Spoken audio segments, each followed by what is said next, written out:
চলেন দেখে আসি বাংলাদেশ কত সুন্দর।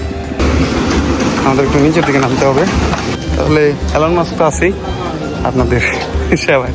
সোহাগপুর গ্রামের এটা হচ্ছে সোহাগপুর বাজার, এটা অনেক পুরনো বাজার। এটা হচ্ছে এ পাশের মসজিদ, এইখানকার যারা হচ্ছে নামাজ পড়েন তারা এই মসজিদে নামাজ পড়েন।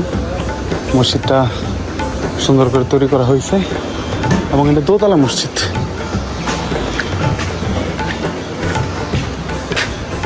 আর এটা হচ্ছে এখানকার মাটির ঘর, এখানে হচ্ছে পিঠা বানায়।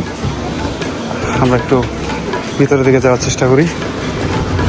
এটা একটু উঁচু জায়গা, আমাদের একটু নিচের দিকে নামতে হবে বাজারের ভিতর দিকে যাইতে হলে। এখানে হচ্ছে মশলা, তারপরে আনুষঙ্গিক জিনিসপত্র ভাঙানো হয়।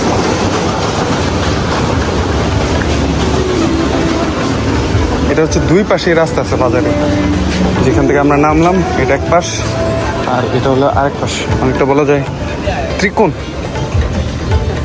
আমরা একটু সামনের দিকে যাই। গ্রামের বাজার, তাই মানুষের আনাগোনা কম। আর এখানে একমাত্র যাতায়াতের পন্থা হইল ব্যক্তিগত যাতায়াত যদি থাকে, মোটরসাইকেল, সাইকেল এরকম। আর যদি না থাকে তাহলে এলন মাস্ক তো আছেই আপনাদের সেবায়। এখন এটা হচ্ছে এখানকার একটা চৌরাস্তার মতো জায়গা,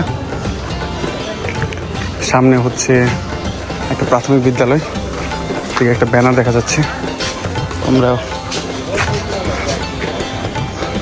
নাম হচ্ছে ভাওয়াদি সোহাগপুর সরকারি প্রাথমিক বিদ্যালয়। এটা আসলে ঢোকার জায়গাটা এদিক দিয়ে পারা যাচ্ছে না, কারণ এটা গেট আটকানো। আমরা ট্রাই করছিলাম। আর এইখানে এই বাজারে বট গাছতলা হচ্ছে বাজার হয়েছে। এই ছিল এই বাজারের আদ্যবন্ত। আজ এই পর্যন্ত, দেখা হবে অন্য কোনো পর্ব।